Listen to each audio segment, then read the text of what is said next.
It was supposed to be the happiest day of their lives. In the summer of 1985, James and Lori Whitaker exchanged vows in a small outdoor ceremony just outside Helena, Montana.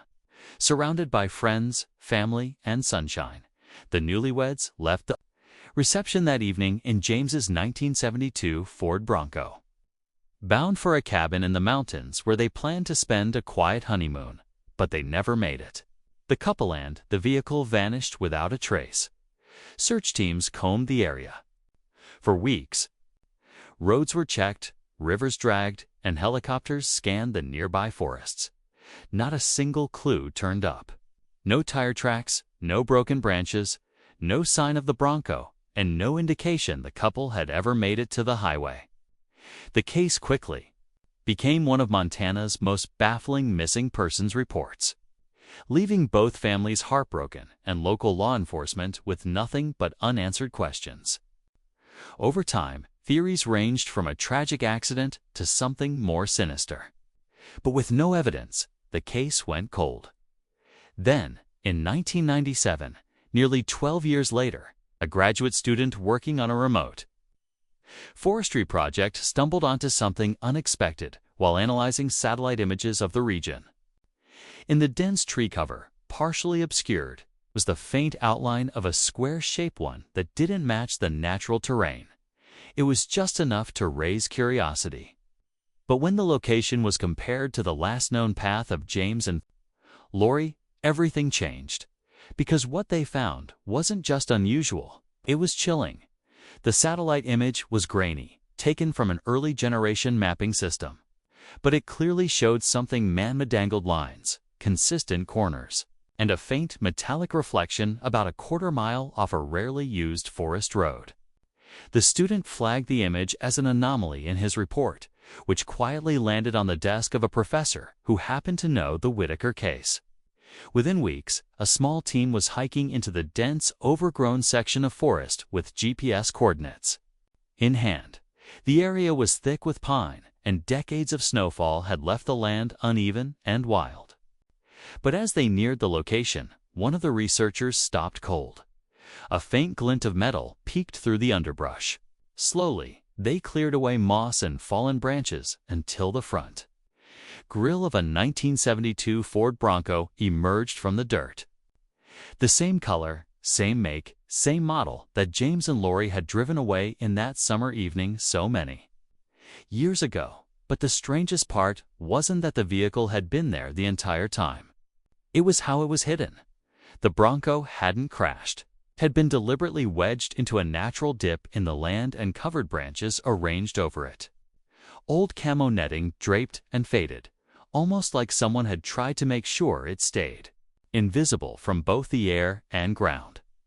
No signs of a collision, no broken windows, and still there was no sign of James or Lori. Only a single, muddy handprint on the passenger side door. Law enforcement quickly sealed off the site. Crime scene investigators worked carefully to preserve any remaining evidence.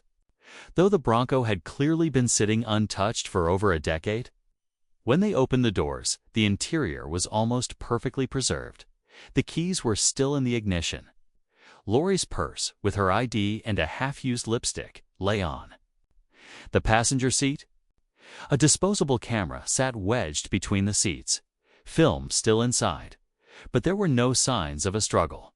No blood, no obvious damage. It was like they had just stepped out, only they never came back. The muddy handprint sparked immediate questions. It was oddly small, possibly belonging to a woman, but smudged and incomplete. Investigators couldn't determine when it had been left. Wildlife trackers brought in to scan the surrounding forest found a trail of disturbed earth and depressions that seemed to uniform to be natural. It led deeper into the woods before suddenly stopping near a rocky ridge. Meanwhile, local rumors reignited. A few old-timers in the area recalled a strange man who had appeared in town briefly after the Whitakers vanished, staying at a local motel under a false name. One clerk even remembered he paid in cash and left abruptly after a night or two. At the time, no one connected it to the missing couple. But now, His description seemed to match a blurry figure captured in the background of one of the wedding reception photos, someone no one had been able to name. And now, he might not have been just a guest. The reception photo was scanned and enhanced by a forensic lab, revealing just enough detail to show the man's features: dark eyes, sharp jaw, and a subtle smirk. He stood a few feet behind the wedding guests, hands in his pockets, as if he didn't belong there. When authorities shared the image with James's family, no one recognized him. But one of Lori's cousins thought he looked familiar. She mentioned a man Lori briefly dated in college, someone she had broken things off with because he'd become too possessive. His name was Chris Maddox. The name didn't appear on the wedding guest list, and no one remembered him being invited. Detectives searched for records on Chris and found that he had changed his name multiple times over the years. A few months before James and Lori's wedding, he had rented a cabin not far from the honeymoon destination they were headed to. The rental records were incomplete, but it placed him in the region at the exact time the couple vanished. Tension grew as investigators began to connect more dots. Phone records showed a single call made from Lori's old apartment line to an unknown number the day before the wedding. That number, traced through defunct directories, once belonged to Maddox's parents. The disposable camera found in the Bronco had its film developed. Most of it showed typical honeymoon snapshots.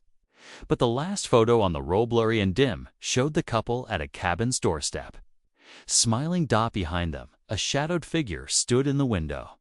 The photo with the shadowed figure sent a ripple of urgency through the investigation. Forensics couldn't enhance the image enough to clearly identify the face in the window. But what stood out was the angle. Whoever took the photo had been standing far off the cabin path, in the trees. Lori and James were smiling at the lens, but they hadn't taken the picture themselves. That meant someone else was there, watching and holding their camera. Investigators returned to the forest, this time widening their search area around the ridge. A few hundred yards from where the original trail had gone cold, they found a rusted lockbox tucked under a rotted tree stump. Inside was a small collection of items: newspaper clippings about the wedding, a torn piece of James's wedding invitation, and most disturbingly another roll of undeveloped film in a labeled container. The name on it: Whitaker Day.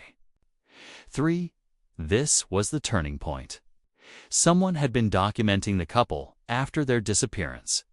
The FBI was brought in, treating the case as a possible abduction and long-term stalking. The roll of film was rushed to a secure lab, and what developed stunned everyone involved.